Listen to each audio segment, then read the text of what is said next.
मेरा स्कूल श्री हरमन प्रसाद पुद्यार जो बनारस में स्थित है, एक ब्लाइंड इंटर कॉलेज है और वहाँ पे 9 से 12वीं तक की कक्षाएं बंद करी जा रही हैं, जिसके लिए हम लोग एक प्रोटेस्ट कर रहे हैं। और उस प्रोटेस्ट में हमने अपने सीनियर भाइयों को भी इन्वॉल्व किया हुआ है और आने वाले अभी 2-4 दिनों में और भाई भी आ रहे हैं।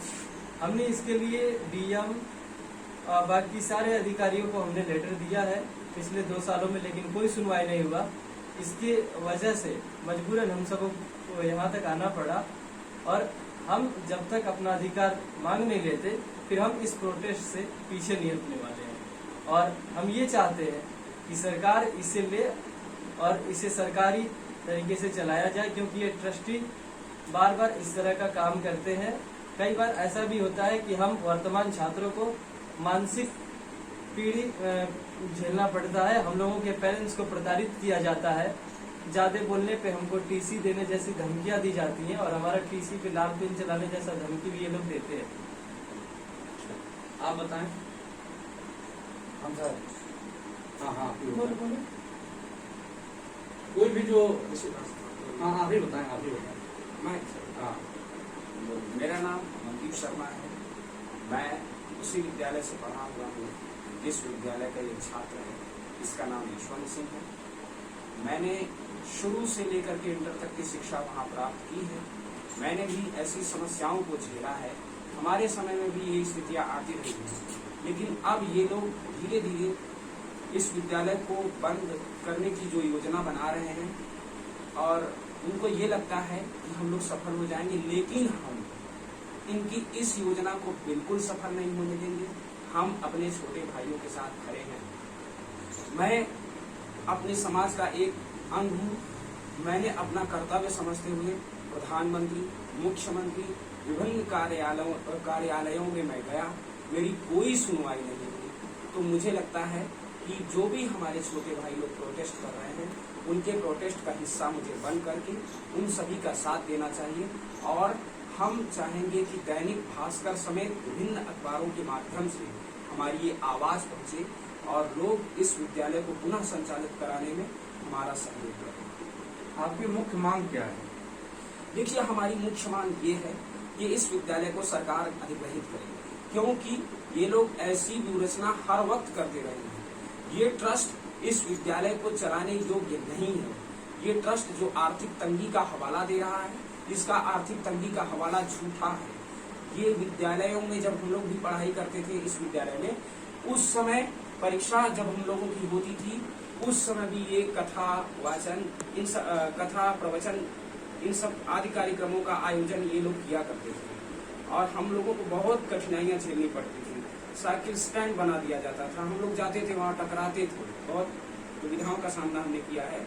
तो मैं ऐसे ट्रस्ट, ये जो ट्रस्ट है, इसके अत्याचार से असंतुष्ट होकर के सरकार से यह मांग करता हूँ, यह विद्यालय सरकार अधिग्रहित है। क्या आपने प्रधानमंत्री से इसके बारे में कोई चर्चा की? बिल्कुल, मुझे एक बार प्रधानमंत्री से मिलने का सौभाग्य भी प्राप्त हुआ जब मैं उसी विद्यालय में पढ़ता था। और आज ये मेरा दुर्भाग्य है कि प्रधानमंत्री हमारी इस बात को सुन नहीं रहे। मैंने सारे जगह पत्राचार किए, सामाजिक एवं न्याय अधिकारिता मंत्रालय भी गया, वहां से भी हमारी कोई सुनवाई नहीं। मैं सब जगह से जब हार गया तो मुझे लगता है कि अब हम एक छोटा सा, ये जो हमारे जूनियर भाइयों द्वारा प्रोटेस्ट है, मैं उसका हिस्सा बनूं और अपनी जो उनकी मांग है मैं उनमें साथ दूं। और मैं भी एक जन समर्थन के सहयोग से इस विद्यालय को चाहूंगा कि ये पुनः संचालित हो, जो 9वीं से 12वीं तक की शिक्षा बंद करना है। आगे क्या रणनीति है आप लोगों की? आगे हमारी यह रणनीति है कि हम अपने प्रोटेस्ट को और तेज करें, हम जन समर्थन देंगे, हम विभिन्न टीवी चैनल, अखबारों के माध्यम से अपनी आवाज को और ऊपर पहुंचाने का प्रयास करेंगे, जिससे हमें एक बड़ा जन समर्थन प्राप्त होगा और ये सोई हुई सरकार जाग जाएगी और सरकार हमारी समस्या पर सुनवाई तुरंत। आप कुछ कहना चाहते हैं?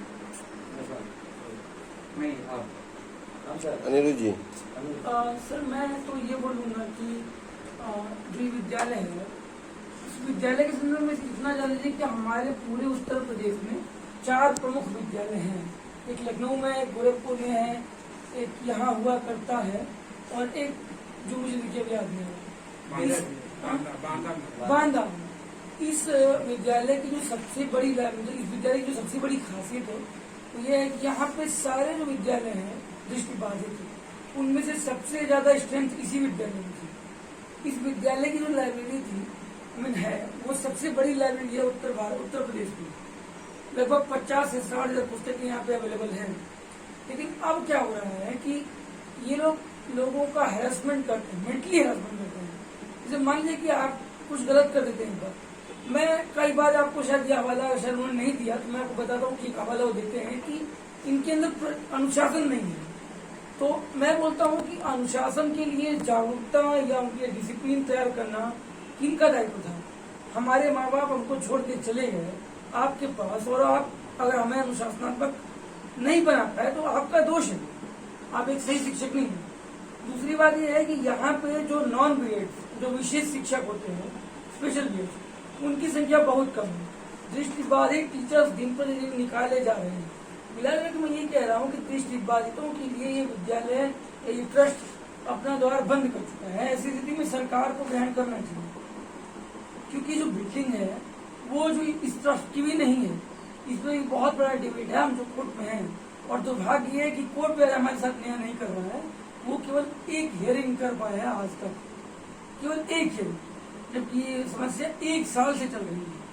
तो ये सब चीजें हैं और ये कारण है कि हमें प्रोटेस्ट पे करना पड़ा, क्योंकि न सरकार सुन रही है, न कोर्ट हमारे लिए डिविएंट हो रही है सही से थोड़ा सा, नहीं तो लोग।